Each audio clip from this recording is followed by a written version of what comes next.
Let me just start, because once I start chatting, you know what I'm like. Some of you that come to the classes regularly. But when I approached Linda, and Linda's from the US, if you don't know her, and I was looking back, and we were just discussing before we opened up the class that actually Linda and I first met 10 years ago. And so it was so exciting that she said that she would help me with the class. And we were at the National Association of Wheat Weavers convention in St. Louis. And Linda taught me how to make straw paper and how to make paper roses. And this is why you see the paper roses here. So it's just all come together really well, and I hope you enjoy the class tonight. So I'm going to I need to find Linda somehow. There she is. I wonder if I can try and spotlight you, Linda. Do you want to say anything before we start? Sure. And you can still hear me, right? Yep. Okay. You're fine. Good. I had learned to make straw paper at an NAWW convention several years prior to when Elaine and I met in person at the convention in St. Louis. Pauline Grossfield was a wheat weaver from Kansas who taught how to make paper from straw. And it was just so much fun. And I had done some teaching, and there was a person in the class next to me. I was teaching everybody a compass plait, and the person in the class next to me was teaching paper making. I was excited because I didn't know anything about it. And when I went to see what was happening, they were just talking about it. They weren't even making paper and demonstrating, and I mistakenly thought it was difficult. So when the opportunity came up at convention to learn from Pauline, it was just wonderful. And it gave me a different way of looking at the extra straws and leaves that I had from cleaning the straw. Instead of setting it out for bird nesting material, I now turned it into paper. And I don't know if you have thought about this, Linda, but tonight we're being very ecologically friendly, because quite often all the little offcuts of straw and the leaves and such like as you're talking about, we get rid of. And also the nodes as well. There's somebody not muted. Can you, Jackie? I think it's Jackie. Can you mute? I wonder if I can mute you. I think. Hopefully she's muted. I can you see here, we're going to use, Linda's going to show you. In fact, we'll need to maybe look at my screen again. I'll maybe go back. This is where I need a technical person. Right. There we go. We're both on the screen now. Look at that. So if I hold up this piece, you can see that we're actually using the straw ends with the nodes. So often that's the pieces that get put out. So I was thinking to myself, this is very appropriate for now. You know, it's a project that's really using much more of the straw than we sometimes do if it's just a plaited project. So I think we've got most people have come in, and I'll keep an eye on the screen just to make sure. And I've got the recording on, so we're all fine with that. So what we're intending doing is Linda's going to start the class, and she's going to show you how to do the straw elements, the two different pieces here. And you're going to need 6 of them. I'm holding it under my camera, and of course you can't see. You're going to need 6 pieces. So if Linda shows you one of each, and then you can carry on and make the others while I'm chatting through the paper making. So that's the plan, and that will let you work away and listen at the same time. So I'm going to be quiet, which is difficult for me. And I'm going to pass on to Linda, and I need to highlight Linda's other screen. There we go. That should be it there. Okay, so can you all see that Linda's screen there? So if I just pass on to you, Linda, to get started, and then I'll just take over when you're ready. Great, and you're going to keep me on track, and because you've made several of the project too, that you understand how it goes together, and I think that we'll be able to get everybody on track for making their own. Fingers crossed. Right. So we're going to start with making the pieces that have the nodes on them. And you're probably all familiar with cleaning the straw, that you start at the head end and you go down and there is a leaf, and then there's a bump, a knee or a node or a joint. And the way I clean the straws, I take my fingernail on the head side of that and pull the leaf off. And then this is what you would soak for plaiting. And then I break that leaf off and then go further down, and there's another node or joint, and I break it and bottom leaf off. And now I have a short straw that is the second joint, but it still has that node or bump on it. And it just makes a really interesting visual when you use them in a project like this that highlights those nodes. Diane Ruff was the person who introduced me to the fun of using nodes to make a weaving look very different than just using the straws. And Diane is a member of NAWW. So we're going to get started on making the single piece with the nodes on. And if you have your straw soaked, and you'll need string, and I usually use an artificial sinew to tie because it's very strong, blends the color of the straw. So that you can see how ties are made, I'm going to use a red wax linen. It's a little heavier, but you'll be able to see how the straws are tied together. So they have soaked that they're soft enough. And these are nice big nodes on the end, so they're a little darker, and they may retain that. We'll see when they dry. So I've sorted through my pile and picked out ones that are of similar size. And I should have an odd number. 6, 8, and 9. Yep, so I have 9 straws. We're going to tie on plain, and I'm using a clove hitch because that's a knot that I like to use. I can tie it securely on my own, and it's just my go-to. If you are not familiar with the clove hitch, you can use a surgeon's knot, which is just tying multiple times through the loop before you pull it tight.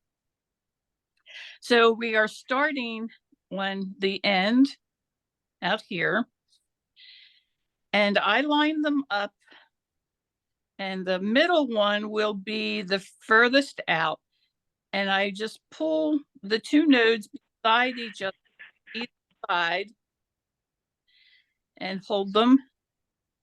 And I'm tying on plain.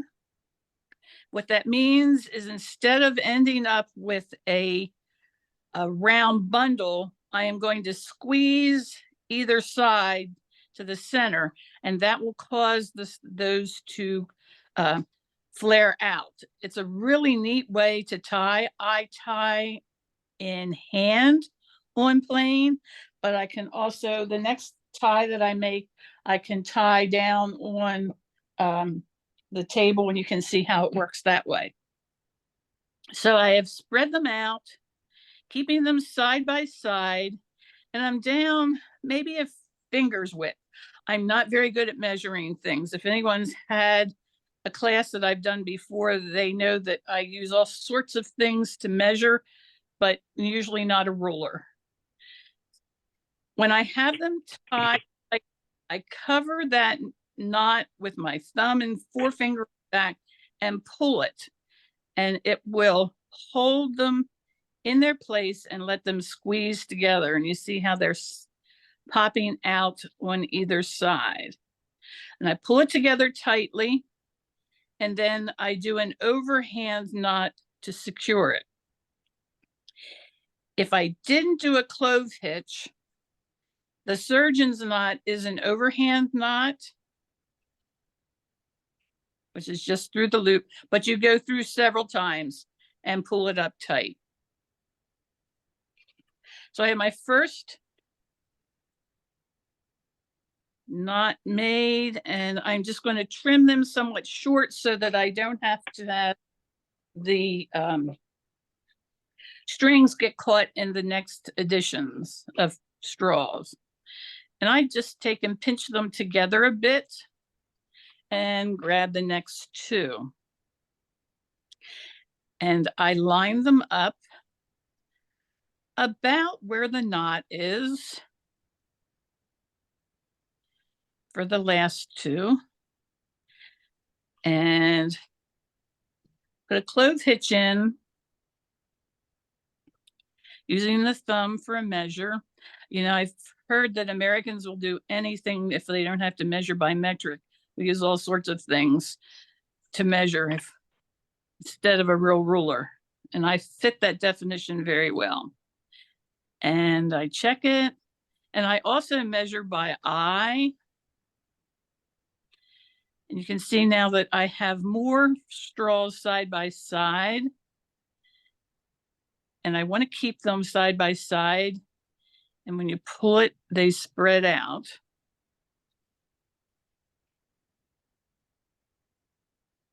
And you can see how the straws are fanning out in a flat plane rather than a round bundle.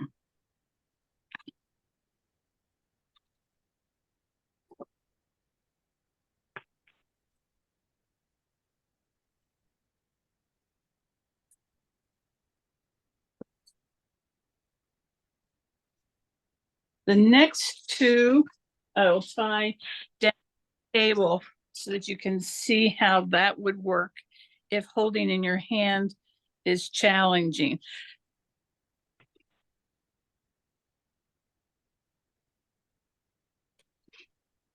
Because we're not making a lot of connections of additional straw, I don't necessarily need to trim out any, but before I would add these, I always leave the center straw in, but so that the post doesn't get real bulky, I would trim 2 straws out.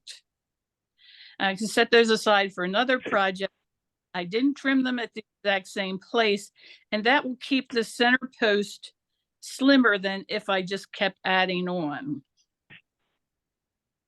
So I take the next 2 and I line them up with knot. That's sort of the landmark that's easy to see.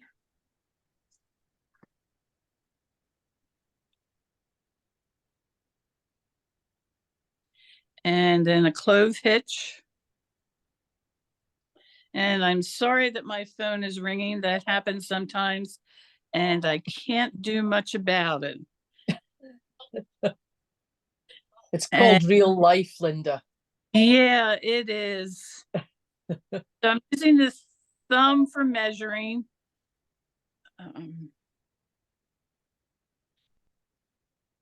And then I put it down on the table. And you can use a ruler or anything flat. This is just a second.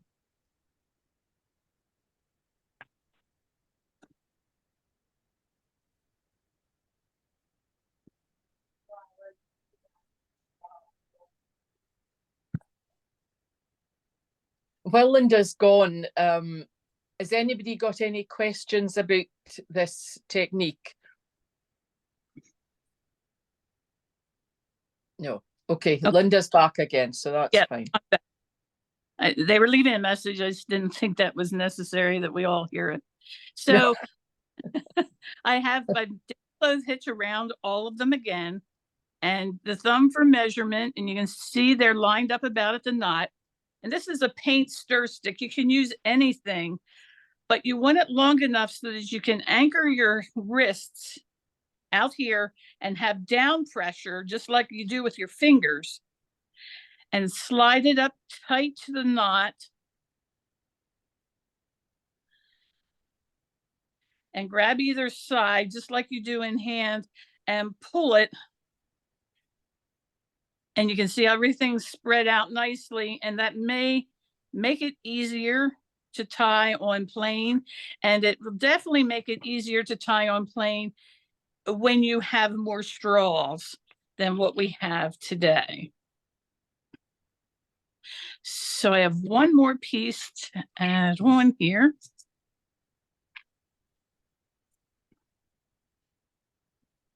And now I'm not trimming any out of the center for this last, but if I went beyond this, I would trim again, if that makes sense. So it's just same thing, lining them up, holding them and tying.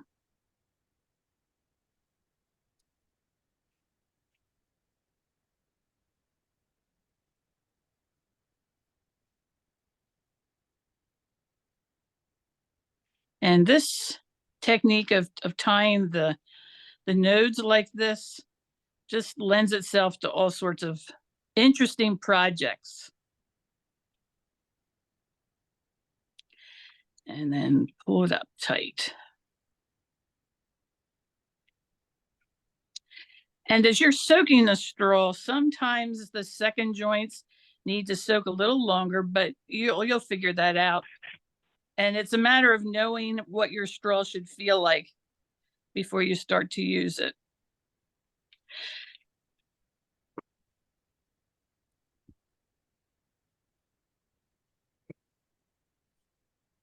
Turn it over. So there you can see what the finished side would look like.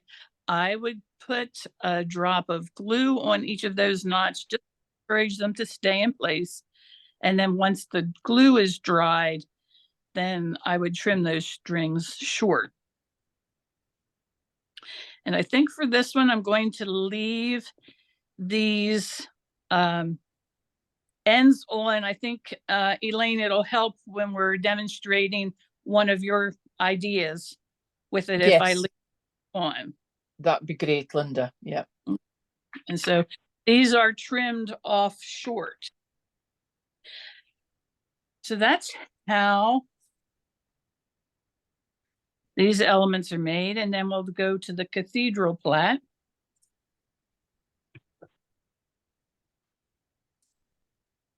I have one of those finished here.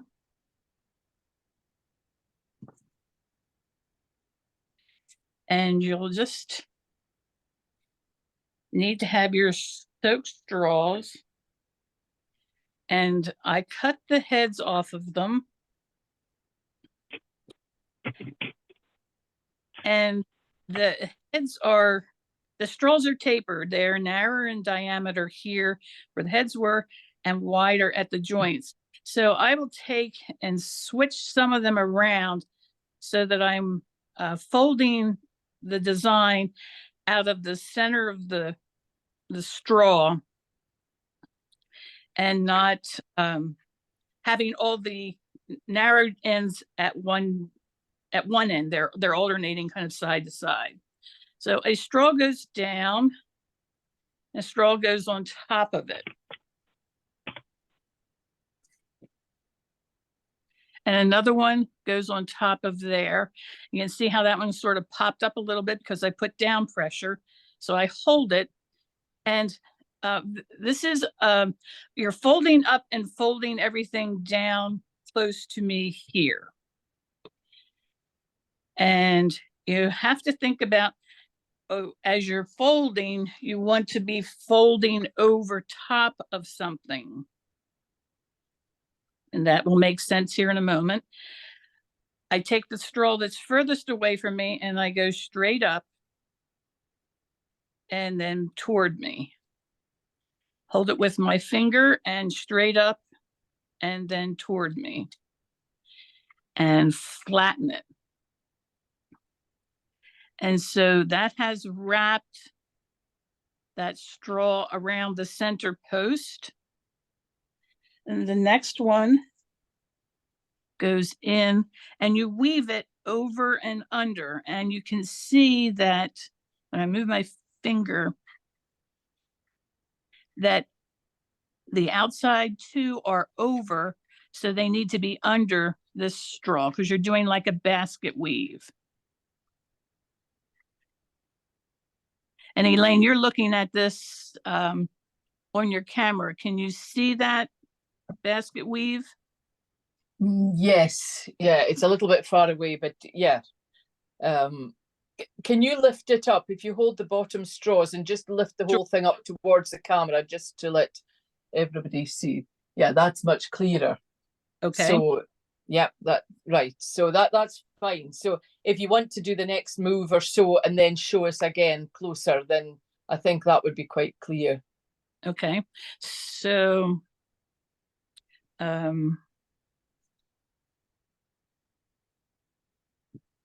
let me try something here, see if it helps. It's easier for me to move my board up, maybe. Does that help?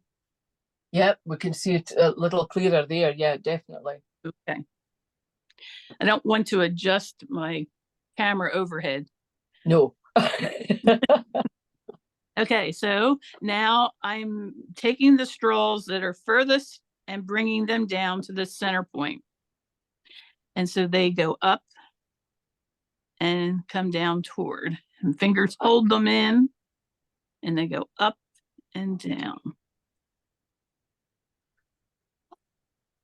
So I will lift that closer and slide the next straws in.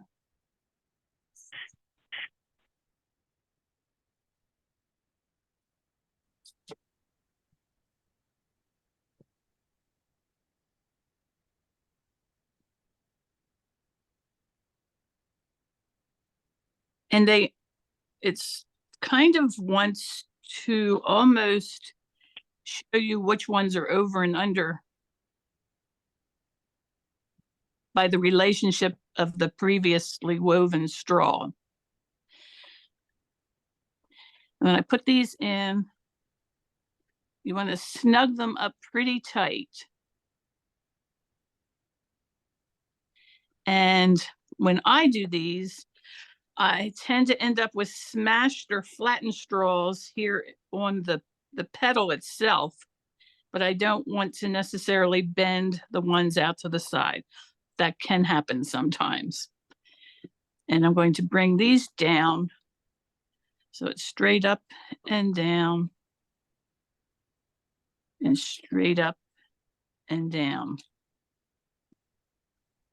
So the ones that are being moved are not the new straw that you've just popped in. It's the straw from the previous moves. Correct. Yep. Thank you. And now I believe that I have all straws in. You can continue to do this for as big as you want to make them, but for this project, I think that they are all in there. And when I fold this last straw over, it's sort of hanging out there in air. And I find if I get a small piece of wire and use it to fold, it can make it easier to get a nice fold at that corner that's out there in midair. That's a brilliant tip, Linda.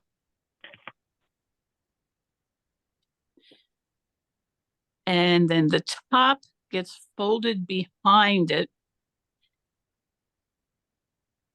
and just becomes part of the straws that are hanging down, and adjust them. And this is another tying on plane. And I do it in hand. I got to see that one just a little closer, sorry.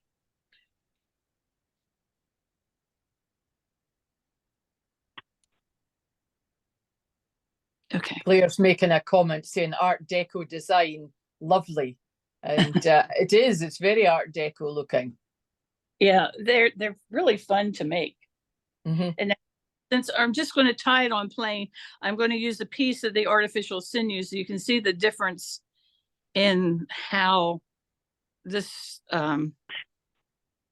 will just sort of disappear, because it's very much like dental floss, but it's the exact color of the straw.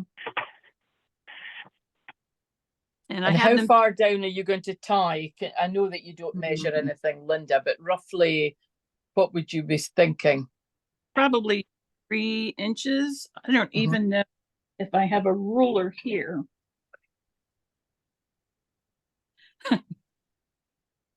Okay, I'll let out a secret. This piece of wood I use for many things, and at some point I needed a ruler, so I converted it. Yeah. So here's my 1 inch mark, 2 inch, and 3 inch, and that's about where I am, maybe 2.5 inches. So yeah. And then I'm going to pull this out either side. And you can see again how those straws are fanned out instead of in a bunch or a round grouping of them. But I'm going to leave them long for now. Do we need to go over anything, or we think we can find it on the recording and go? Has anybody got any questions?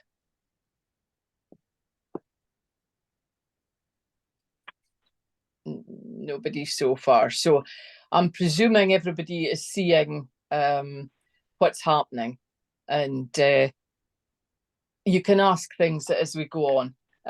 Joe is saying it's all clear and beautiful, Linda, so that's fine. So that's no bother at all. So those are the 2 elements, and they need to make 3 of each. Right. Yeah, on the design that we have 3 of each of those.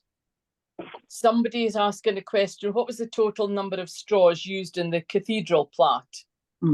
Okay. I need to count 4. I think it would be 5 because we had 15. Yes. So 5 on each element. Right. Yeah. And the reason I'm saying 15, and we know it's 15, because this is not just any old project. That really Linda's devised the project, and between us we tweaked things, but it was really Linda that came up with the idea. We spoke about the paper roses and such like, and I've already said to you that I'm 40 years and Linda has 30 years straw working now, and we wanted to do a project that had 70 pieces in it. So we've actually managed that in this piece, because, and that's why I know that there's 15 straws for the 3 cathedral plaits. And then we've got 9 straws in each of the thorns. So that gives us 27. And we're going to go on in just a second to do the paper roses. And there's 9 petals on each rose, which also gives us 27. And we've actually got a little piece. I don't know if you can hold your piece up, Linda, to show the 2 straw plait in the center. turn it side on so we can see it. Oh, there we go. So Linda came to me and she said, we've only got 69. We can't get a 70 count. So for one straw, we've used the straw to make a 2-straw plait, and it's popped in the centre. But I'll show you that later on in the class. So actually, that piece there represents the 70 years between us, in one way or another. Okay, do you want to say anything else, Linda, or will I carry on with the paper? I think if what we did here works, I'll let you move on with paper and roses. And Gabrielle is saying, love the sentiment. So it's nice. Okay, so what we'll do is I'm going to change the spotlight again, if I can. So just bear with me a second. And you should see my hand there. Yeah, there we go. Right. So as I said at the start, it was meeting Linda 10 years ago that really got me started on making paper with straw. And actually, this rose that I'm showing now was the rose that I made in Linda's class 10 years ago. It's a little bit bashed now because I've had it out to talks and demonstrations and such like. But I always keep it with me because it was a great memory that day. That really meant such a lot to me, Linda's class. I was so excited because suddenly it was opening up much more possibilities with my straw. And so, as I say, this is the original rose. So I'm going to pop it to one side. And I'm going to run through how we make the straw paper. So if any of you have got notebooks and you want to write down anything, then now's the time to get your pencils sorted out, so that I'm just moving things, just so that we're, there we go, just so that I know that we've got everything to hand. I don't know how this demonstration is going to go on under the camera, but we'll try it and just see. So in this little box here, I've just collected things that I would use to make paper. So sitting right on top is actually straw paper.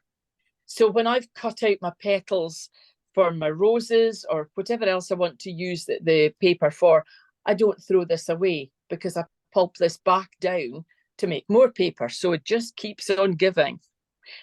You'll see I've got some leaves. So the leaves that have come off when you're preparing the straw. You'll see that I've also got some plait. This was spiral plait that I was playing with. I wasn't happy with the spiral plait and I was trying different ideas and ended up getting fed up with the whole thing. And it's in the paper making pot. So any little bits and pieces of plait, if you're going to put plait in your paper, don't have any string, any thread. So if you've tied up your straw with some thread, clip it off and take it out. We don't want that. And then most of my paper is made up like this with just offcuts of straw. You know, those little bits that we clear off the table when we've finished plaiting. And you're always snipping, especially doing spiral work, you know, you're always joining on a new straw and you've got all these little offcuts. So what I do in the workshop here is I have a bag. So I gather up all my offcuts and keep popping it into this bag. And when the bag's getting fairly full, that then reminds me that I need to have a paper making day. So this is all dry, completely dry. And just to let you see the sort of things that you can use to make the paper. I wouldn't actually put in any heads, any ears with grain, no pieces of grain, and no nodes either. But of course, you won't be putting the nodes in because you'll be doing Linda's project with the pieces of straw with nodes. But they don't break down, so they would make your paper very lumpy. Now, I'm going to put this past and I'm going to bring in, hopefully, to let you see the equipment that I use. I'm not going to boil the straw. I'll lift my camera up a little bit. I'm a wee bit braver than Linda, just to see if we can see. So this is my pot. It's a stainless steel pot that I use. And what I do before I start paper making is I actually soak my straws overnight. I don't always do that. If I don't, then the boiling process takes a little bit longer. So I find it just as easy to think, right, I'm paper making tomorrow, and I just soak the straws that I'm going to be pulping down then. And it just saves a little bit on the gas, to be honest. I'll take these out of here at the moment. So this is the pot I use, and it needs to be stainless steel. And we're going to pop the dry straw, or I'm saying the dry straw, the little pieces of straw that you want to pulp down, pop them in your pot. I don't usually have them more than maybe about a third, heading towards a half of the pot. I certainly wouldn't go over halfway. And actually, you would get quite a lot of paper made with that. Now, you're going to need to add water to that. And so I add water, and I add boiling water just so that it's quicker to come to the boil. But as I'm adding it, I'm measuring it. So I measure how much water I'm putting in, and I just cover the straws and no more with the water. And then I know the measurement that I've actually put in. Because although, and Linda can maybe tell me how you boil your straw, but sometimes I've tried it just with the water and just boiling it, and it takes a long time to really pulp down, to soften. But sometimes I try with things like soda crystals, and that works. That's quicker than just adding the water. But I quite often use sodium hydroxide, which is caustic soda. Now, you've got to be careful with it. So one of the most important things is a pair of gloves. So I would always work with it with gloves on. This is harmful really in this state, but by the time we're finished with it, it'll be so diluted and boiled off that actually it ends up, it's not too bad. It's the sort of thing, this is what they use in drain cleaners and things. So it is harsh, but it can go down the drains as long as you flush enough water with it so that it's really, really diluted.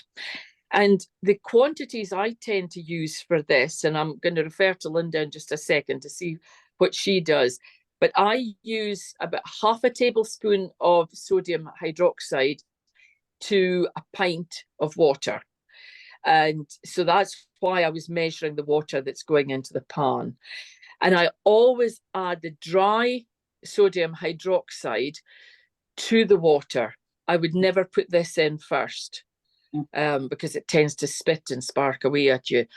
So I always have the water in the pot with the straw first, and then I add the sodium hydroxide and give it a stir. Okay. I tend to do this outside, but if you're going to do it inside, it must be a well-ventilated room. So get the windows open, and no, tiny rooms with no ventilation or anything. And I then would be boiling this for an hour to an hour and a half, usually, maybe 2 hours. It really depends on what it is you're boiling and the type of straw that you're boiling. But you will know when it's ready, because in my other box, I've got some that has been boiled. So remember how it looked before, all the dry straws. And they go quite soft. I'm just getting the straw back again to let you see. So they're really changing quite considerably from quite hard, firm straws to very soft. They're translucent, you can see through them, and you can see the fibers. Just by me moving them, the fibers are coming apart. And you see that. So that's how I boil my straw. And when it comes to this point, actually, when it's in the pot, what I tend to do is I take my wooden spoon and I just push the fibers to the edge, and I can see if they're getting really squashy and really soft. And also, they go quite slimy feeling as well. And I know that's done. Once you get to this stage, you then want to rinse the liquid off. And the way I do that, because one of the big things you've got to remember, and this is a real must, look at all the fibers. And especially when I show you the next process, when I'm going to show you the pulp. If you pour any of this down your drain, before you know it, your drains are going to be clogged. So to rinse these fibers, what I do, I do two things. When I started, I used some sort of sieve or colander, and then I added a J cloth into the colander. I buy the caustic soda online, Kate. I just go online. I think the last one was eBay, but just type in caustic soda or sodium hydroxide and it'll come up. So this is just an ordinary J cloth, and that will catch all the fibers, those valuable fibers, because that's what's going to make your paper. So just be careful that you're not pouring these fibers down the drain. But the pot here is quite big. This was a pot that a friend of mine, she worked in a kitchen, and they were actually throwing this pot out because it has a missing handle at this side. And she said, could you make anything of this? And I said, oh, perfect. I was looking for a stainless steel pot, and I just like the quantity that this one allows me to make at a time. And so what I do, I've gone away from using the J cloth, and I'm just stretching this out. This is actually a pillow slip, a pillowcase. So what I do is I pour all the fibers into the pillowcase, and then I empty out the liquid. Then I put this back into the pan, open up the pillow slip, and I can see all the fibers in here. And then I really rinse them out thoroughly. So I rinse for quite a long time. And then I can take them out and squeeze a lot of the liquid out of the fibers in the pillowcase. So that's basically how I'm getting my pulp. Linda, have you anything to add, or how do you do your pulp? Is it very different to what I've done? It is what you're doing. I continually work outside. I go to the hardware store. I set up my 100% drain opener. If you want to show my camera here in the States. Yeah, hold on a second. Oh, what have I done with the mouse? I'm going all over the place. I can't. Here it is. Sorry. Okay. So let's put the camera onto. There we go. Yeah. This you can find here stateside in hardware stores because it's in the plumbing section. And it's little white crystals. Not sure if you can see them in there.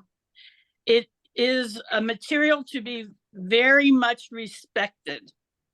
And that's why I do everything outside. And as Elaine said, to cover your hands, and you add this to your water. I don't measure anything when I'm doing it. I have a large kettle that is non-reactive. You have to be sure that your kettle will not react with the lye or whatever else you're using. And I have the base of a turkey fryer that's on propane that I cook it. And I tend to cook it for several hours. And I fill it with water and just sort of dump a pile of the lye in and let it go to town and make sure I don't boil it dry. Yeah. So it's very similar, because I think your um, um, drain, what did you call it? Clean 100% drain opener. drain Yeah. opener. And Yep. I think that would be the same as the sodium hydroxide, because Yes. that's used to clean drains as well. So it's the same thing. Do you ever just use water? No, I No. have tried it just using water. I have always added the lye to it. I'm not sure, other than that's just the way I do it. And also, when I'm doing any of the paper making process, it doesn't come in the house. And that way, none of it goes down a drain, because just as you'll see here shortly, when Elaine does her demo, it'll do that in your drain. And I am certain that it would clog the drain. Yeah, I would completely agree, Linda, and really emphasize that fact. I'm like you, I work outside. It's very rare that I would be making paper inside, just so that I know everything is okay and everything is safe. But having said that, because we're in Scotland and sometimes the weather's not great, if I really do need to have a paper making day, then I think and Kate actually is just putting a message on to wear eye protection as well. I mean, I wear glasses, Linda wears glasses, and I mean, to be honest, I've never really had a problem with that at all. But it is something, if you were worried about it, then certainly. But I would always wear gloves. I wouldn't do my paper making without gloves. This is the same. The sodium hydroxide is what soap makers use as well. The lye, that's why. Remember, I was saying it feels a bit almost slimy, sludgy, soapy almost in your hands, and so I don't know of anything else. That somebody asked a question a wee minute ago about, is there anything natural that you could use? But I don't know. Do you know of anything, Linda, that would No, break the fibers down? No. no, I have only ever made it with lye, but I made soap years and years. And so I was familiar with working with that material. So Yeah. I wasn't dated I by mean, it. I have certainly used soda crystals, and the soda crystals you can put in your laundry and all sorts. So these probably are safer than the caustic soda, but actually, if you're very careful, I've never. Well, that's 10 years I've been making paper now, and I've never had an issue. So it's just be respectful that it is a chemical, but you don't be frightened of it. It's never the only issue I ever had. And I think 2 or 3 times I did mention, and Linda's mentioned as well, about the stainless steel pot.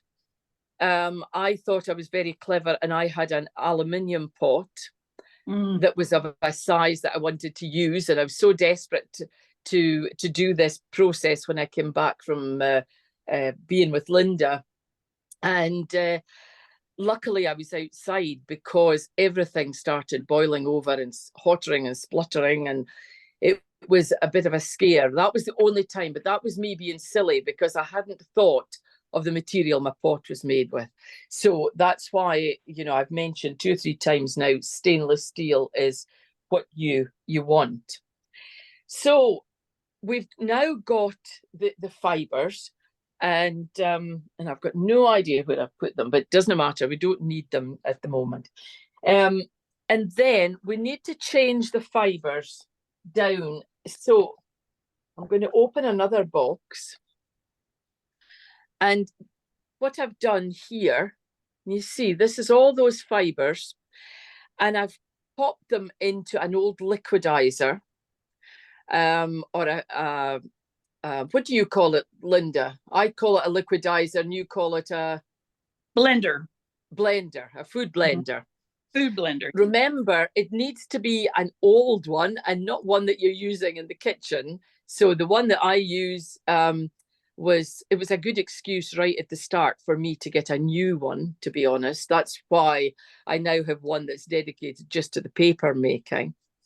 So it's just an ordinary food blender, food liquidizer.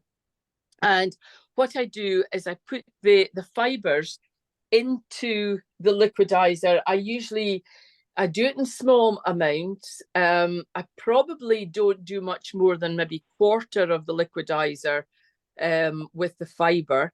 And then I top it up maybe I would say, again, I'm a bit like Linda, that I don't really measure. I go by eye, which doesn't help anybody when we're teaching. But so say a quarter of the liquidizer would be the fiber, and then I would top it up to the 3/4 mark with water. Okay, so you really are watering it down, hence the reason this looks quite watery. And actually, I quite liked Linda's description. Somewhere you either said or wrote, Linda, it should look a little bit like applesauce. And Correct. I think that's a really good way of describing it. So you want to pulp your fibers down till you get this, and it really doesn't take long at all. And then what you need next is a vat, something to put water into. And I use a basin.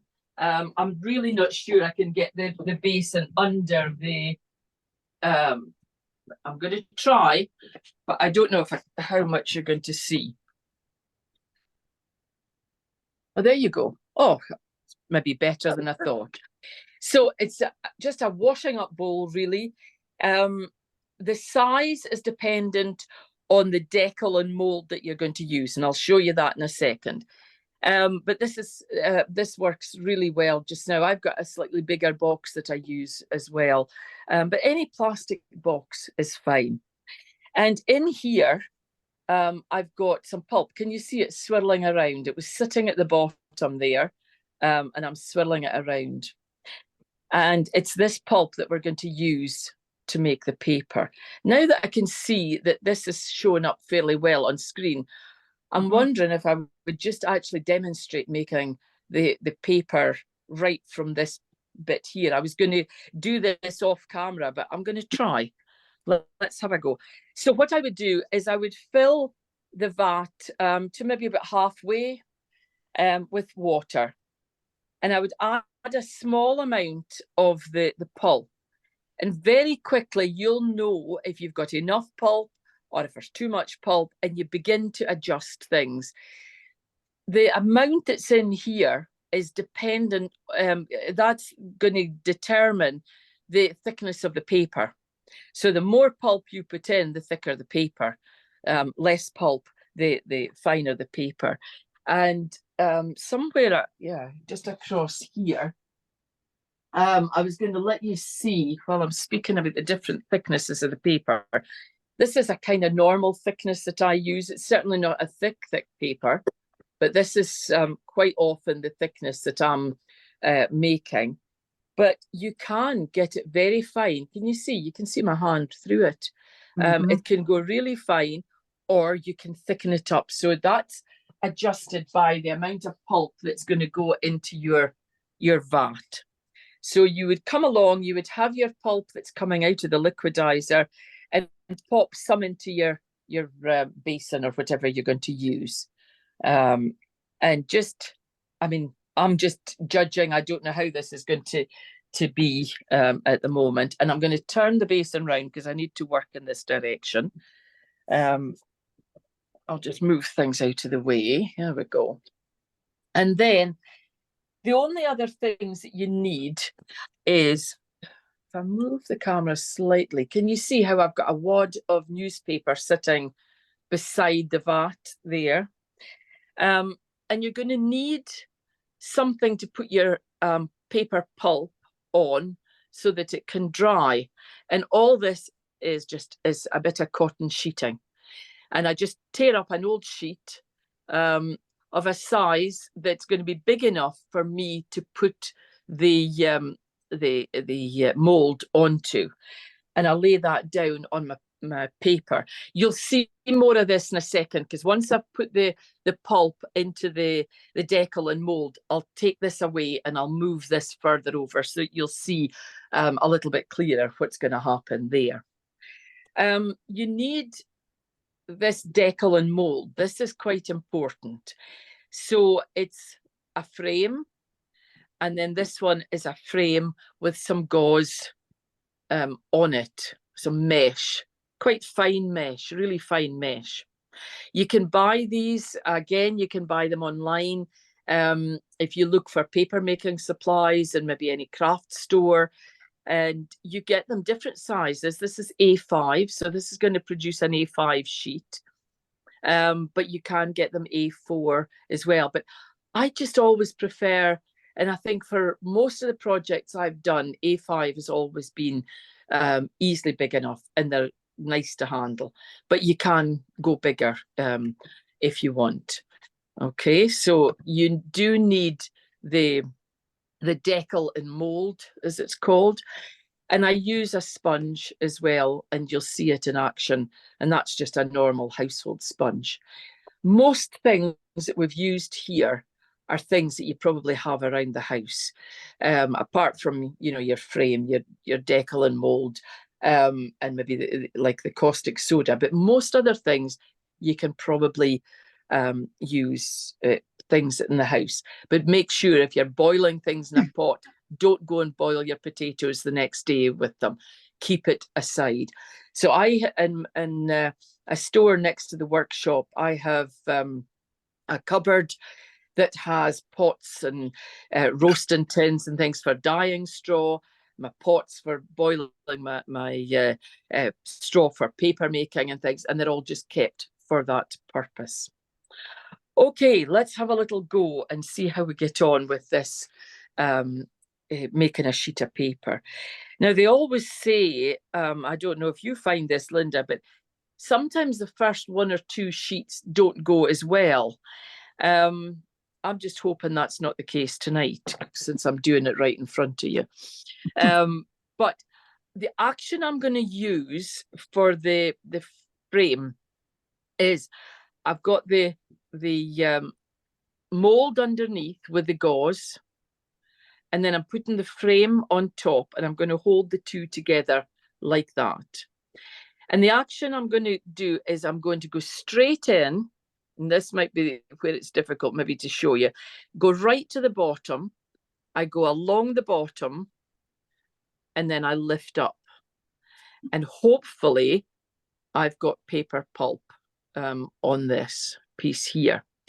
So before I do that, each time I give a little swirl, because can you see how it settles quite quickly? So there it is, moving around again. So make sure it is swirling around, and then you go in, along, and lift out. And you can see the pulp sitting on top there. So I leave it just a second for most of the water to drip off. And then I lift off the top section so that I'm left with a paper pulp there on the piece here. Now, before I do anything else, I'm going to pop this down, not in the correct way, but just down here till I get rid of this basin. And then I'll show you what I do next. I quite like when I get into the paper making mode to actually have headphones on. I have maybe a book that I'm listening to, or a radio program or something.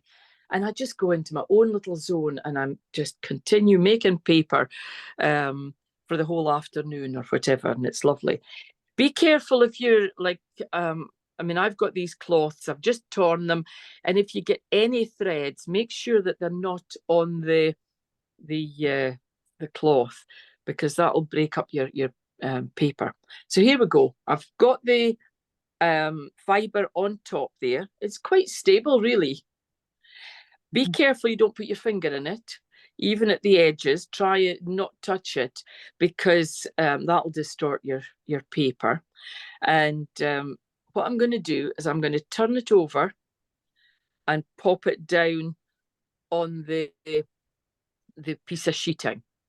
Then I take my sponge, because if I push down, can you see all the water coming up? So I'm going to push down and I'm going to soak up some of that water and then squeeze out. Now, what I usually do is I don't squeeze the water back into the vat. I have an old jug, and the jug always sits in front of the table. So I take the water out and I squeeze it in the jug. And that's just because, especially towards the end of the paper making day, the pulp will be getting less and less in the vat. And I sometimes feel that I have too much water and not enough pulp in the vat. So there we go. I just squeeze out the cloth or the sponge in a pot of some sort. And then if I do feel I need more water in the vat, then I can just pour this back in again. So I've gone over, and what I'm doing here is I'm pushing the fibres down onto the cloth, as well as lifting a lot of the excess moisture. Okay. And then holding on to your sheet here, or the piece of cotton, whatever you're using, I'm going to lift up the decal here, and it's left the paper on the cloth. So there's your sheet of paper, and that now needs to be left to dry. So I have loads of these cloths so that I can make a big batch, and then I have a couple of big tables and I'll lay them out on the table. If it's a nice day, I might start them off outside. But if it's not so nice, which it often isn't here in Scotland, then I pop them into the conservatory. So nobody else can walk about in the conservatory, because I've got all these tables laid out, covered with sheets of paper. And then it depends. I'm going to just move that out of the way again. It depends on the weather, the conditions that you're trying to dry things in, as to how long they'll take to dry. And they take longer if you leave them on the cloth, because not only has the paper to dry, but the cloth has to dry too. So what I tend to do is I leave them to partially dry on the cloth, and then I unpeel them. Now, this one is completely dry. We've had a really sunny day today, so it dried a bit quicker than I thought it was going to. But you can take the sheet. So imagine this is still damp. I take the sheet off of the sheet and then again lay it on the table, leave it to dry thoroughly. But if you do that, if you take it off the sheet, then it dries slightly crinkled and a bit wavy. There's one or two here. These aren't bad crinkles, but you can see, I mean, this one I've taken off isn't too bad, but I thought I had one, but maybe no, that I had already taken off, and it all goes a little bit crinkly, and I iron them so that when I'm finished making a batch of paper, this is what I have. And there's the sheets of paper, okay, all ready for the projects that I'm going to use them for. And it's so satisfying when you get to that point and you've got all those sheets of paper. You're just desperate to get on and think what you're going to make with them. Have you anything else to add to that, Linda? Just one other safety tip that when I put it in the blender or the liquidizer and the lid goes on, I also put a towel over top of that. Because when you hit the go button, things can go sideways quickly. And that's from experience. And so I always just have a towel to pop on top, and then it doesn't end up all. That's funny you saying that, because when I was doing some paper yesterday, I said to myself, wouldn't it be dreadful if I'd forgotten to put the lid on? properly. So I've got a little scourer here.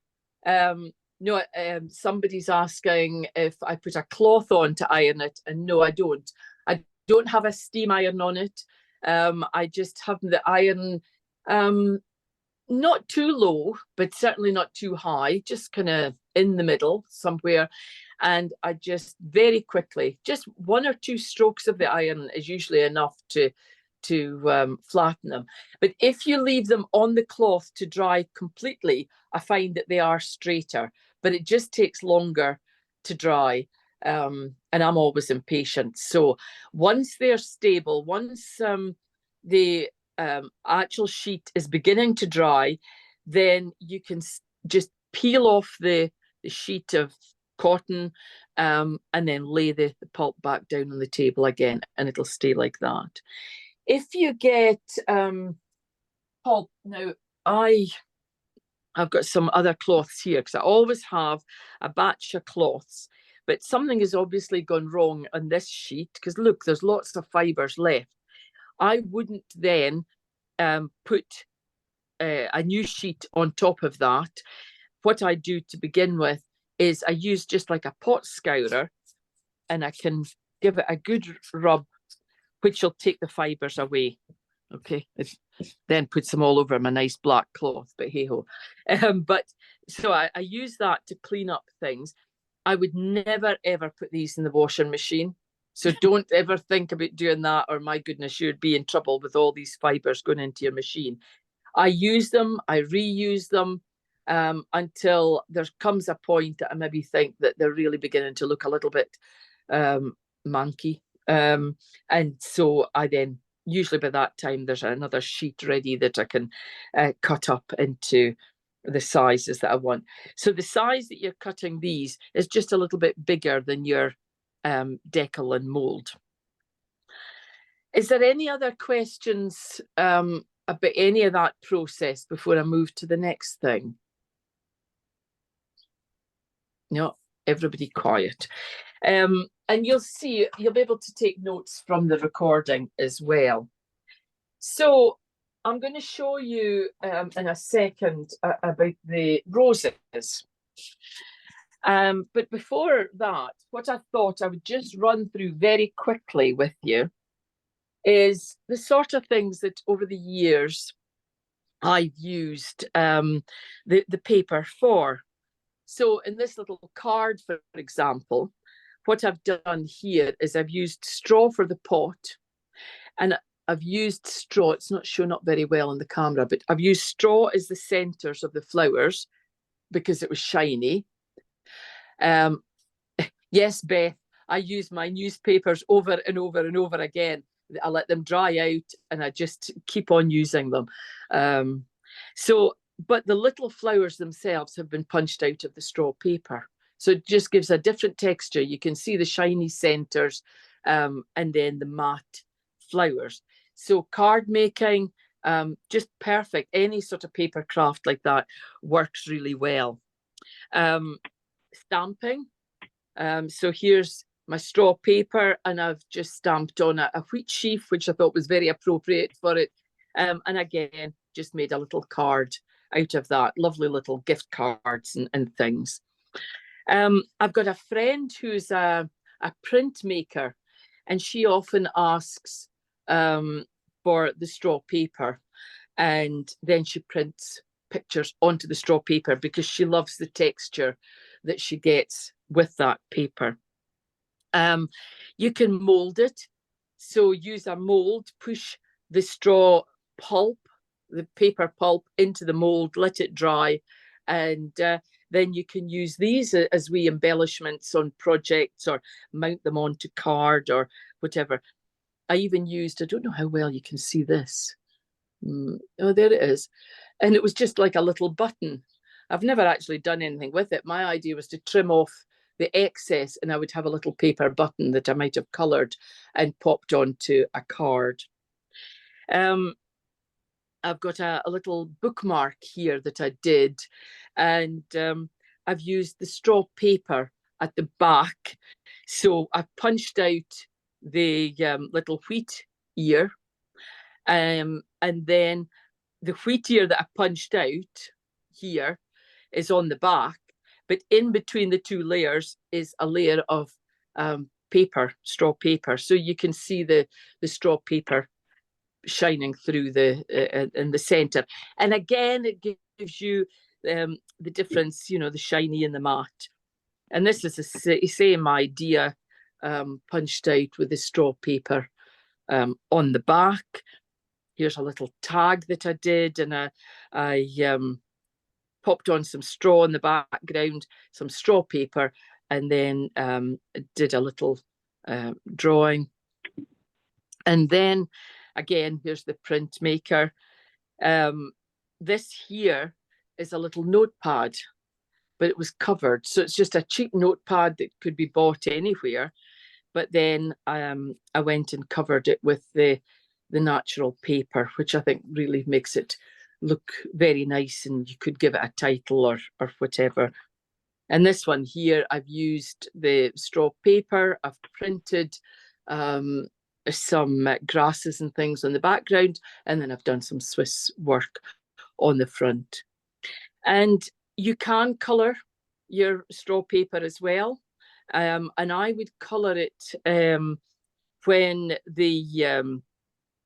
in the pulp stage. And I use maybe I use a variety of things, but actually similar to dyeing the straw. And so just add 1 or 2 drops of dye. I've tried food dye, food colouring, and you get a fainter colour, you know, it's not quite so strong. But I think this was Rit dye that I put in here, just some powdered Rit dye, popped it in, and I got a really strong colour.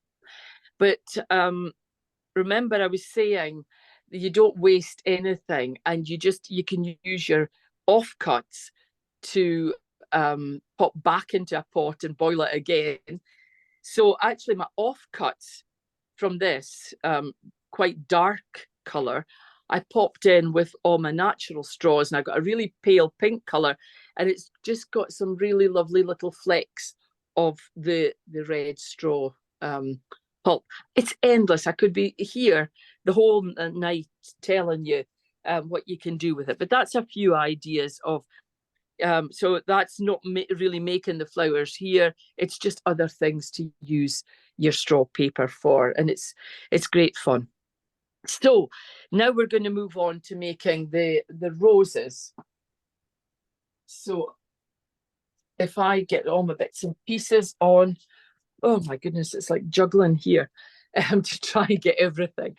So here I sent you all the template for the rose. The template came from Linda originally, and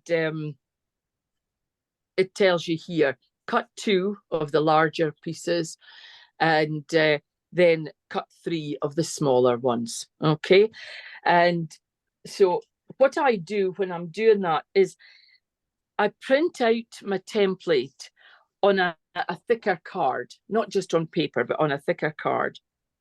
And then I cut out the template like this, so that I've got pieces that I can then pop onto my straw paper and use a pencil to draw around. I do use pencil because you want to rub out any lines that you can see. And Karen is saying that she saw paper making in Burma, and they added little pink blossoms sprinkled through it. And yes, you could definitely do that here. And I've actually put some wildflower seed through it as well, and which was really nice, because people getting cards made out of it could then plant the cards. So the possibilities here are absolutely endless. So I use a pencil, and when I'm cutting it out, I don't know if you can, yeah, you can. When I'm cutting the shapes out, I try and cut on the inside of the pencil line, just so that I don't get pencil on the edge of the petals. But because it's pencil, it can rub out with an eraser if you need to. Okay, so Sorry. Oh, it's nobody speaking to me. And the little rose that we're going to do today, like I say, uses 3 of the single petals and 2 of the larger pieces. And the larger pieces are just 3 of the single petals. You know, that's how they're made. And you can scale this up or down, do whatever you want with it. And if you go online, you can find lots of different ways of making flowers. Here's a rose that I found online just the other day and had a play with it. And it didn't have any templates. All you did was fold a little square of paper, fold it diagonally, diagonally, and diagonally again, and then rounded the top piece. And then it was a combination of these pieces put together to make the rose. So you can scale things up. You know, a vase of roses. I mean, Linda has some beautiful displays of roses. That was the first thing that really attracted me when I saw this vase of flowers. I'll move these out to the side. I'm rattling through this because it's fairly straightforward so far. Elaine, Yeah. when I'm cutting, I have found a curved set of scissors is helpful. That's a good hint, Linda. Thank you. I tend to use these small pair of scissors, but you're right. But what I do when I'm cutting is I come in with the scissors, and as I'm going round, I move the paper, not the scissors. So the scissors stays, I don't know how well you're seeing that. The scissors stay in one place, and the paper is the one that's moving. And that's how I cut them out. But Linda's idea of the curved scissors would be very useful for all these rounded edges. You'll see with these 2 that I've actually pushed a hole through. And the way I did that, you could use a little skewer or something if you wanted, a little cocktail stick to go through. I actually used my pencil. And I've got a little polystyrene board that I use just to save the table and to make it easier for it to go through. So I just push it through and twist it. So that I've got a hole big enough, you'll see why when I construct the rose, but I want this to go up underneath the rose. And so you need the hole big enough to do that. And you also are going to need your wire for the project today. But if you're doing flowers for other, I'm trying to find my rose again, for other things, like, for example, this rose here, I've got a wire inside another straw. And that's, I wanted these in a collection, in a vase. So I've made sure I've had a long enough wire. But you can mount them onto skewers or all sorts. I mean, it's just whatever you want to use your flowers for. So a very quick run through as to how the rose is actually going to be formed. If I bring this down, you'll maybe see a little bit closer. The glue that, this is the glue I've got. Is this the same as you have, Linda? Yes. Okay, so I quite often use this, and I buy this online, but wood glue or a good quality PVA works as well. So whatever you've got, white glue of some sort, but something that probably goes off fairly quickly. It dries fairly quickly is what you want. But this one here is nice and thick, so I quite like using that. And then we can use a little skewer to help shape the petals, or you could just shape this piece just with the wire, whatever you want. And I'm just going to bring this round. Now, this is really fiddly, especially trying to do it under a camera, but there we go. This is the center of your rose. So this is the bit that we're going to see up at this end. Okay, so we've got the little center of the rose there. And so I put it in straight and I bring it around just to curve it around. You can have your roses as tight or as open as you want. It's up to you, or you could have a variation. And then what I'm going to do is I'm going to get my glue, a little paintbrush usually, or something to apply the glue. And I'm just going to pop the glue down. And notice I'm only going, this light's awful bright. I don't know what's happening. Wait, let's see if I can turn it away from us a wee bit. That's maybe a bit better. And I just pop the glue on really the bottom half of the petal. The top half, not so important, because what I'm going to do is have the wire only coming up maybe just a little way up, over halfway up. And I'm going to wrap this piece around. I don't want to see the wire. When I look down, once this is formed, I don't want to really see the wire. So I'm going to roll it round like this until you've got a little center for your flower. Now that glue's drying already. It's drying to my fingers. Okay, so that's your first piece. The next piece is another one of the petals. And this time I'm going to just pop on some glue again. Now, for these, I don't curl these out. I curl these out, the bigger pieces, but these two smaller pieces, I don't. But you could if you wanted. If you wanted to take your skewer or a pencil and just give them a little curl round. But for the inner ones, I don't do that. I tend to leave them straight. And can you see where the opening is from the previous piece? I make sure that it's actually going to go down like that. Okay, and then I wrap these around, but just leaving the top slightly open. I don't want it tight into the center. So just wrap this round like this, so that you can see I've now, got a slightly open center. And then I come back in again with another petal, a little bit of glue. You don't need masses of glue, really. Although what I've found is quite handy is the glue softens the paper. Pop that back in there, like that. And I can mold the bottom of the rose to make it a little bit finer.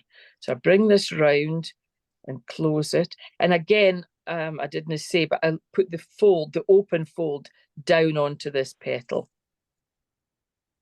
and fold it round like that. So each time you're building up the next layer of the rose, really. I should try and just watch what my hands are doing rather than looking through the camera. There we go. So you can see the rose beginning to build up. Now, the next piece, and this is where I'm kind of molding this in, because the next piece is actually going to, you pop the stem in through the hole, and I want to bring it up, which is why I wanted a slightly a bigger hole here. And these petals are going to fold up. So one of them is going to go over the join here, and the rest of them will fold up. But I found that just by folding up, and Linda will tell us she does this differently probably, but what I found was easier was to take my scissors and actually cut in a little bit, so that I still had all three petals attached, but I could work with each petal individually. So I'm going to start with this one. I'll pop a little bit of glue on it into the center, like that. Again, you don't really need masses of glue, but bring it up. And this is the one that you could curl outwards, which I should have done because I'm getting ahead of the game here. But can you see how you can curl the petals out? So, and then bring it round and fit it in. Oops, there we go. and hold it. And then the next petal is going to go on top of that.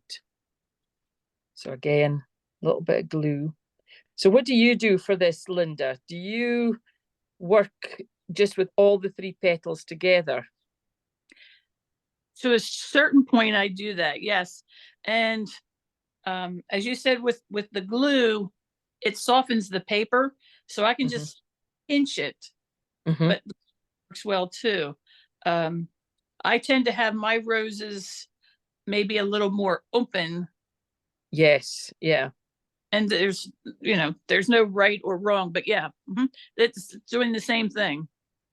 Yeah, and I'll show with the next one about curling the edges, because I normally would curl edges with this layer, and I haven't done. But you don't have to, because a rose is, it could be just coming into full bloom. But I spend a wee minute at this point just moving things around to make sure I'm happy with the shape. And then for the curling, just use a pencil, or this is a little skewer, curl the petals around like that. And then we're going to pop it on in exactly the same way in here. And again, now I want to turn the petals round a little bit so that these petals are really going in between the last set of petals that I put on. And again, I'll put some glue around the base. I add a little glue and then add more if I need it, rather than putting lots of glue on to begin with. And again, I quite like to snip in to the petals. It just allows me to have a bit more freedom to shape things. So I'll pop this one up first. When you're at this stage, be very careful. You get so focused on what you're doing with the petals that you can put pressure on your rose and it pops off the top of your wire because it's not completely dry. So just handle it carefully. I'll pop that one in there, push it in a little bit. There we go. It's fiddly, but it's worth just taking the time. I'm going to pop a little bit more glue on the edge here. There we go. And bring it round. And then we'll pop the next one up. Like that. You can see it starting to come together. And then I'll do the third one. If you hold it too long and you've got glue on your fingers, you'll find that the whole thing sticks to you. So I'm going to pop a bit more glue in here, just so that I can stick this edge down. And then the last one. But like I say, go online, have a look. There's loads of not just roses, but flower patterns that you can make with paper. And why not have a bouquet of straw flowers? I think that would be wonderful. So again, I maybe should have pushed those outer ones up a little bit higher. I'm being very careful that I don't push everything off the top. There we go. And then when I get to this point, because the paper now is a bit softer and squashier, I can mold it to the shape that I want. Okay, you can keep moving it at the moment, and then I would just leave it to dry. I'd sit it down and leave that to dry. And for this project, you need 3. I'll take these underneath. You need the three roses. So make up your roses. These ones are a little bit more open. Sometimes I make them quite closed, or make a variety, which I think is quite nice because that's more natural, really. So is there anything else anybody needs to see about the rose construction? So now all I would do with this little one here, oops, this petal's coming away. Just hold it a little minute more, is just leave it to dry and make the other 2 petals. And because I had already turned these out, they should turn out and stay. I want a little bit more glue in that corner. just to be sure. Okay. So that's how the little roses are made. The stem here is about 4 inches. But like I say, it depends on the project that you're doing as to how long that's going to be. Okay, so the next thing we need to do, if there's no questions about the roses, I'm going to put them away because I'm aware of the time, and I want to show you very quickly about the 2-straw plait. Look at me getting blue on my cloth and everything. So I'm going to bring in a straw. I'm actually going to bring in 2 straws to demonstrate the plait. But remember, I was talking about how we're celebrating our 70 years and how we counted out everything. And Linda had this one straw missing, or one element missing. So what we thought was, if we did a 2-straw plait, this is it here, but you might say to yourself, but wait a minute, 2-straw plait, that takes it to 71 and not 70. But this is a 2-straw plait done with 1 straw. Okay, so, and then what we do is we open it up. And the way I do it is I just snip off the top. I'm going to demonstrate the plait in a second, but I'll just let you see with this dry one how it's going to come out. And all I'm doing is untwisting the plait. So after all your efforts of putting the 2-straw plait in place, we're now taking it all apart. But can you see, if I just quickly do some, can you see the texture that we get with that? And we thought that that would be quite nice as little stamens just right in the center of the piece, or just as an extra, it could represent a little piece of grass or anything. And that's what we did with the extra straw.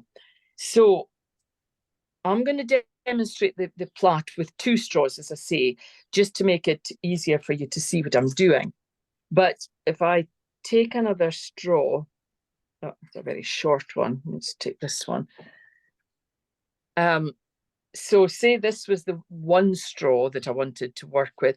What you would do is there's a couple of ways of doing it. You could fold this one in half here, and you would place the straws as I'm going to show you, and then I was thinking it was a straw moth there, but I don't think it is. And then once it's placed, the straws are placed, then you would do your little plait. But it's quite tricky if you're not used to doing the 2-straw plait to hold here, because there's nothing to hold on to. So what I would recommend is cut your whole straw in half-ish, and then tie them together. I'll just bring my thread in for that. So I'll tie the 2 together like that. And there is method in my madness with this, because you'll still get a 2-straw plait because you've now got 2 straws, but you also have a head that you can have sitting in your hand, which makes the plait more comfortable and easier for you to do. So I would work like this with it, okay? And I would have something here that's in my hand, which is far more comfortable than just working from a folded straw. But once you have practiced the 2-straw plait, once you're happy with the 2-straw plait, and I'll demonstrate it with the 2 straws in a second, so don't worry, I'm whizzing on here. But once you're comfortable with this, then certainly try and just fold the straw over. And once you've done a few little moves to get the plait started, you'll be able to have something to hold on to in your away. So you can do it that way as well. With this, one of the main things when I'm teaching the 2-straw plait is I say, try and find 2 matching straws. It makes it a much neater plait. These are not matching because, remember, this is the narrow end of the straw and it's getting wider the further down it goes. But because of why we need this 2-straw plait, it doesn't have to be ultra neat, okay? Because we're looking for this texture rather than a really neat 2-straw plait. So this works okay. But normally I would not recommend doing a 2-straw plait with a thicker straw and a finer straw. So let me run through the 2-straw plait with you, but by using 2 straws, which is what you normally would do. And I'll just tie the 2 together. If you're starting this plait for the first time, you're better to use slightly thicker straws than finer straws. And I'm just going to tie them. I'm not being too fussy really where the ties go. And I've just come down a little way from the heads for no particular reason really, but it doesn't matter because we're just doing a length of plait. So for the 2-straw plait, there's lots of different ways that people work with this plait in their hands.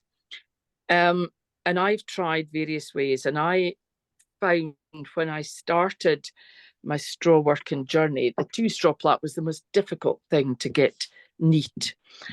And I'm actually going to cut so that I've only got short straws because they're not going to fit under the camera.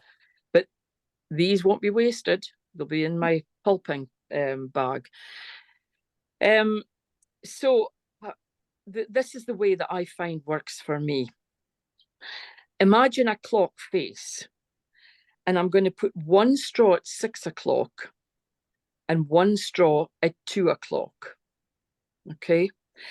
And I'm going to also work with a 10 o'clock position as well. And that means that I've got 120 degrees in the angle between the 2 straws. So I'm going to take the 6 o'clock straw, and I like to work from 6 away from me. I find I get a much better tension that way. So I'm going to take the 6 o'clock straw and I'm going to bend it over the middle and go to 10 o'clock. So that I've now got the 120 degrees here.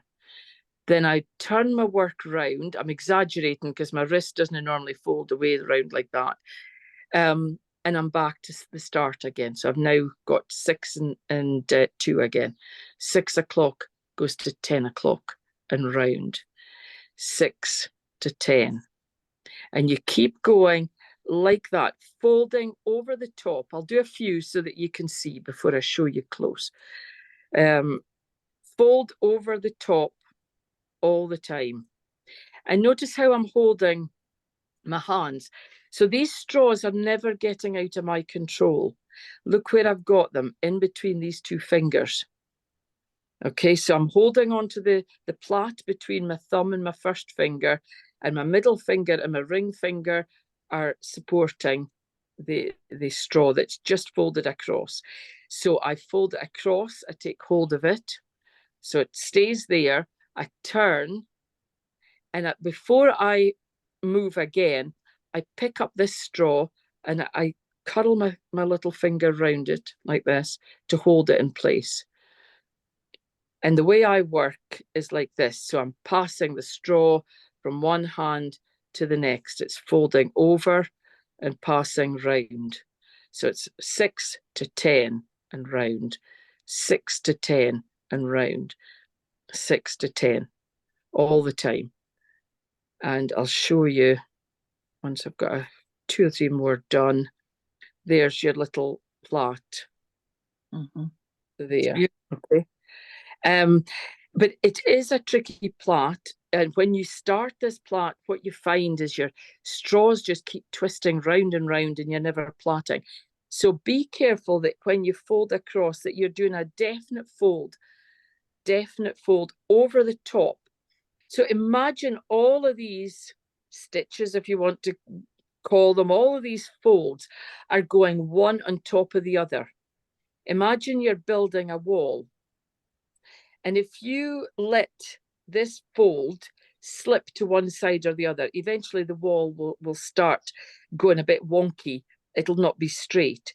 So this fold goes straight on top of the previous one, straight on top, all the time there. And that's one of the ways that you'll definitely get a straight 2-straw plait. Make sure that you're not deviating from your angles, and make sure if you feel that the plait is leaning over a little bit, I would always straighten the plait up before I fold the straw. Okay, does that make sense? Is everybody okay with that? And you can see, I mean, I was exaggerating with my wrist earlier on just to get the position of the straws, but the movement that I have is very small. Can you see? My wrist really isn't doing much moving at all. The other thing that you can do is imagine that the straws are a little bit like a key on a, it used to be when I was small, we had tins of corned beef, and we used to use this key to turn to open the tin. And if you do that action, you will get a 2-straw plait as well. So I do a few more, and this is quite quick to do. Again, I'll show you so you can see there's the top of it there. There's a slight change here, and that's because I changed the method that I was using. You can actually see that happening there. But otherwise, the plait is fairly straight. It is a lovely plait. Somebody has just said it's a nice plait. It's a really pretty wee plait. And it's well worth persevering with. And just remember, here I am 40 years later, and I remember starting this. I remember throwing the straw across the table at one point. But it is something that's worth the practice, because it can really enhance your plaits, your other plaits, in so many different ways. So you need to do one of these with the one straw, either folded in half or cut that straw in half, tie them together so that you've got the head to hold in your hand, if that makes life easy for you, and then leave that to dry. So you can either tie this up or even just put a little clip on it or something to hold it until it's dry, and then you can undo it again. And that's all the elements done for the project for tonight. So I'm going to pass over to Linda again, and see if Linda will start us off putting the whole project together. So there's various ways of doing it, but Linda will show you her methods first of all. So I'm going to change spotlights. So now we're on to Linda's camera. Okay, Linda, whenever you're ready. Okay, as I was working on additional pieces, I realized I left out how to get your next pieces in uniform spacing, because I was using my thumb as a measure. But you can create a bit of a template also on a sheet of paper, that I would make a mark at the top and a mark at each tie. And when I would go to make the next one, I would use that as my spacing guide. You can see that I have the top mark, and there I know where to tie, if that's helpful. So that is a really helpful tip, Linda. Yeah. Okay, so then when you have all of your pieces together, I put them on the table with the knots down.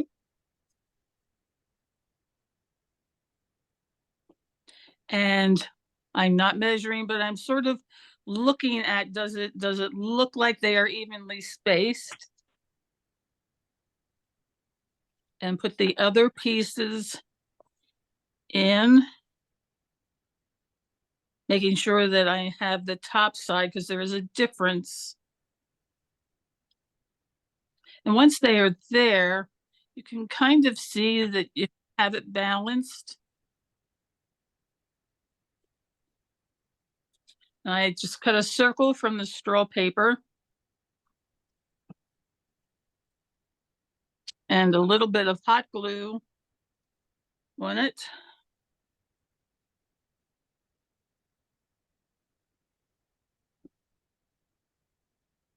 And place it down.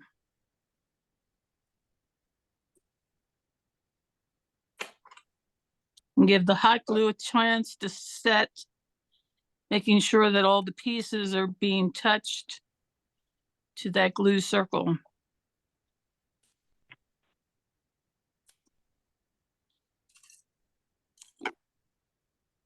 Yeah, I think they're all, yeah, they are. So I have to let that sit just a little bit, but that's how I, oh, that one came apart. That's how I assembled them, that I placed them down, put some hot glue on. And that gives you time to adjust them.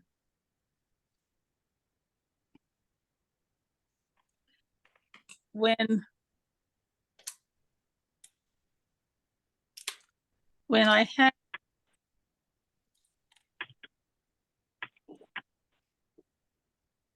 this one, I had this one, they're glued. I made the roses.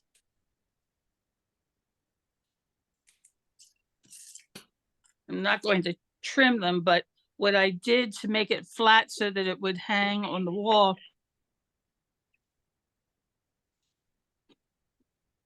I just took a wire cutter and snipped that off short and then glued them into place and covered everything with another piece of straw and hot glue. And a little bit of glue to hold the two straw in the center.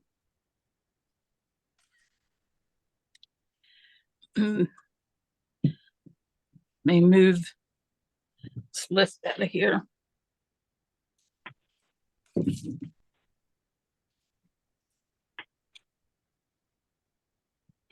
This one is in a vase. And I left the wires on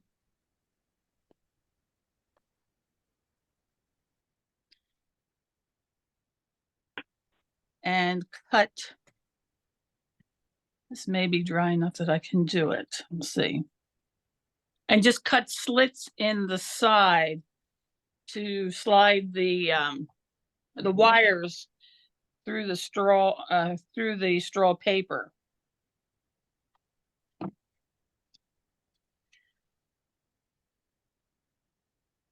think that this one is dry enough that I can do that.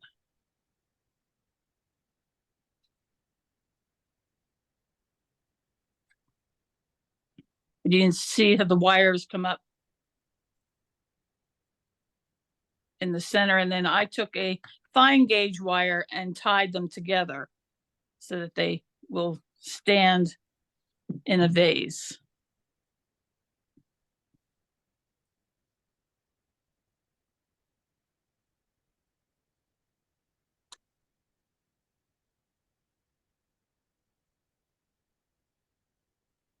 I'm just cutting in so that I can slide the roses into the center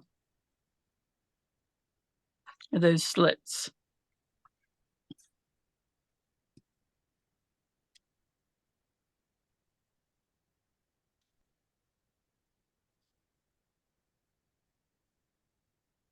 And I'll leave the wires hang down at the bottom.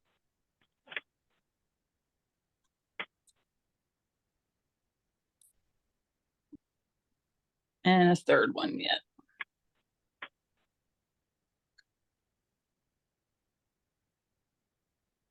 And that would be how the three would go in, and then you'd put the two straw in the center.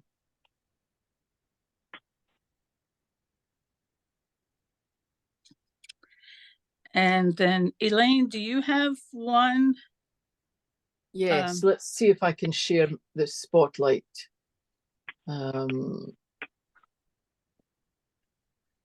There we are. But I don't want that one, so wait a minute. I don't want to, you don't want to see me. I want to find, there's so many screens open.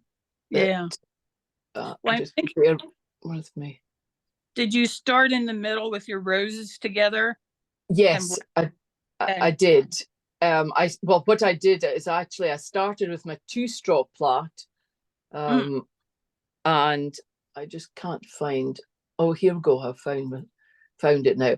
What I did was I started with a 2-straw plait, and then I actually, this was the one that we're speaking about. So I tied the 2-straw plait together, tied the 3 roses onto that plait, and then I continued tying the rest of the elements around there.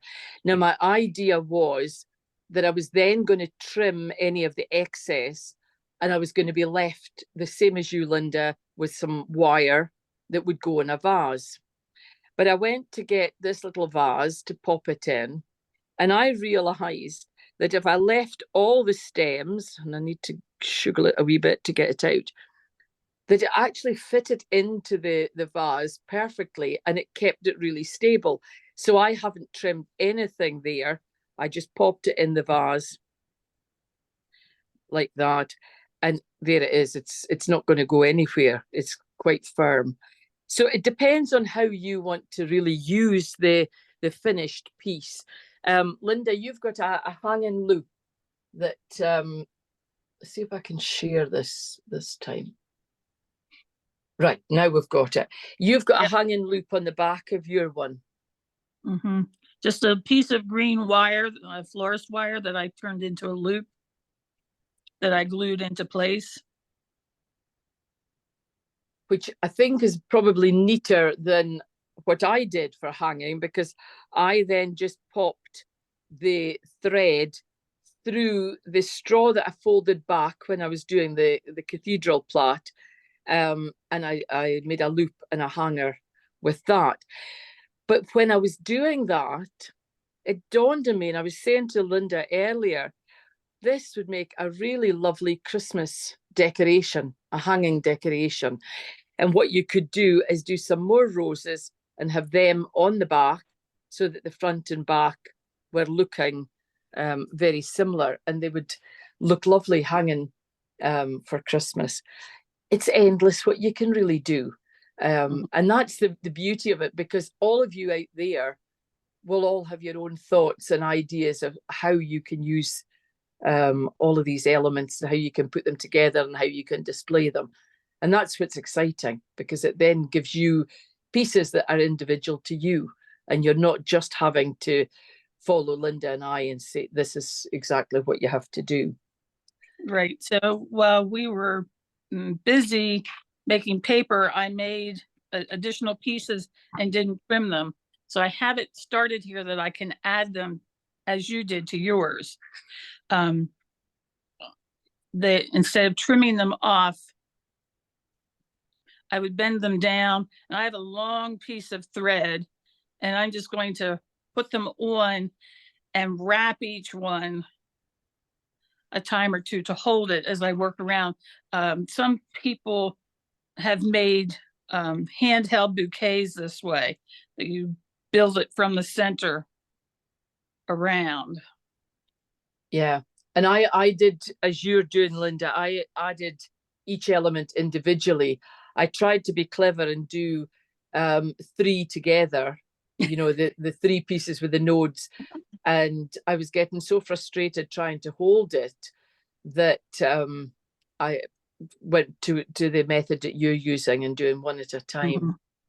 Yeah, I know from previous experience that wasn't working. And I chose to put the cathedral plaits on first because the straws are longer on my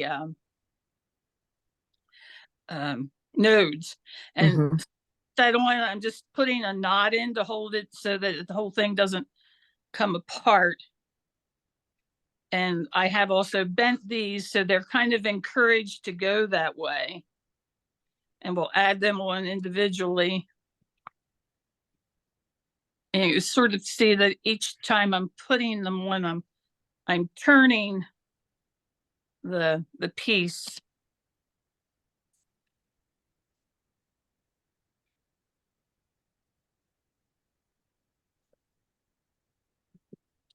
And I should have them in 3 quadrants, 3 spaces. Yes, and I would fan them out a little bit, but that is probably how you achieved your piece that you had in the vase with all the long stems on to help hold it in place. Yeah, absolutely. And Yep. And the more it dried, the more they would stay down. So when I attached them, they were quite upright. But as they dried, and I just encouraged them to splay out a little bit more, they were more willing to stay down. Yep.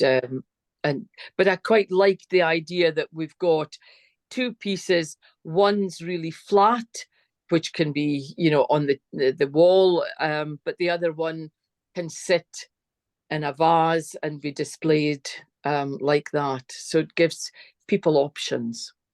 Yep. Really nice. Are there any questions before we finish, folks? Anything anybody wants to say? You can unmute if you want to ask, or you can write it in the chat if you want. It's Linda Moore here. Just to say thank you very much, ladies, for tonight. Really enjoyed it. Thank you. And congratulations to you both. And I was thinking, Linda's one of the Scottish straw workers. We meet once a month, and we're always up to something. Every time we meet, there's always something different to try with straw. But I was thinking, Linda, I've got quite a lot of pulp left, and I wondered if we maybe would have a go at that at the next straw workers meeting, which is in just over a week's time. Absolutely, yes. So we could all do that. I'm going to stop the recording just